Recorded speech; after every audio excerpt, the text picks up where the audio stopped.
आप જોઈ રહ્યા છો લાઈવ દરબાર ન્યૂઝ। હિન્દુ સંસ્કૃતિ અનુસાર પતિની રક્ષા હેતુ મહિલાઓ દ્વારા વડ સાવિત્રી વ્રત રાખવામાં આવતું હોય છે। ત્યારે ડભોઈ પંથકમાં ઠેર ઠેર પરિણીત મહિલાઓ દ્વારા પોતાના પતિ દીર્ઘાયુષ્ય માટે વડ સાવિત્રી વ્રત રાખી વડની વિવિધ રીતે પૂજા કરી પ્રાર્થના કરવામાં આવે છે। સાથે પૌરાણિક કથા શ્રવણ કરી ધન્યતા અનુભવતી હોય છે। ડભોઈ પંથકમાં આજે વડ સાવિત્રી પૂર્ણિમાના દિવસે પરિણીત મહિલાઓ દ્વારા ઠેર ઠેર વડની પૂજા કરી વડ સાવિત્રી વ્રત રાખી પતિના દીર્ઘાયુષ્ય માટે પ્રાર્થનાઓ કરી હતી। પૌરાણિક કથા અનુસાર હિન્દુ સંસ્કૃતિમાં ભગવાન યમરાજને મનાવવા માટે પોતાના પતિ સત્યવ્રતના પ્રાણ પાછા મેળવવા માટે સતી સાવિત્રી દ્વારા આ વ્રત રાખવામાં આવ્યું હતું। ત્યારે ભગવાન યમરાજને પણ તેના પતિના પ્રાણ પરત આપવા પડ્યા હતા। ત્યારથી જ હિન્દુ સંસ્કૃતિની મહિલાઓ દ્વારા ભગવાન વિષ્ણુ બ્રહ્મા અને મહેશ નો વડમાં વાસ હોય ત્યારે વડની પૂજા કરી પ્રાર્થના કરવામાં આવતી હતી। સાથે વ્રતની પૌરાણિક કથા શ્રવણ કરી હતી।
बराबर साफ कर नाखो कण सोपारी ने पानी बीजू ना हो तो पानी चालशे।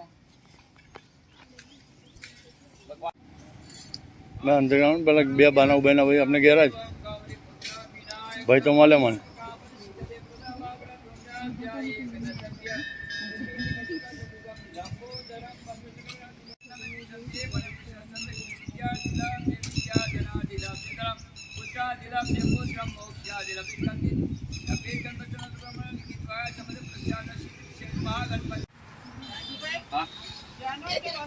वस्त्र वस्त्र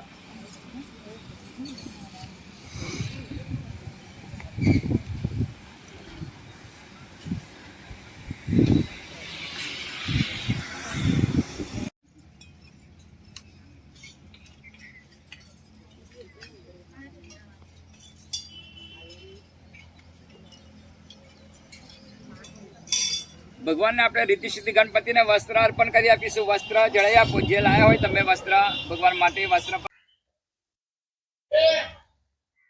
प्रतिवार्षिक पोलीस लाइन में वड सावित्री व्रत थई रही है અને એની પૂજા પણ થઈ રહી છે। બહેનો શ્રદ્ધાથી ભાવથી એમના પતિ માટે દીર્ઘાયુષ્યની પ્રાપ્તિ માટે આ વડ સાવિત્રી માતાનું પૂજન અર્ચન કરી રહ્યા છે। અને प्रतिवार्षिक આ જગ્યા પર આવી સર્વે બહેનો ભાવિ ભક્તો આવી અને ભગવાનનું પૂજન અર્ચન કરે છે, વડ સાવિત્રી માતાનું પૂજન અર્ચન કરે છે।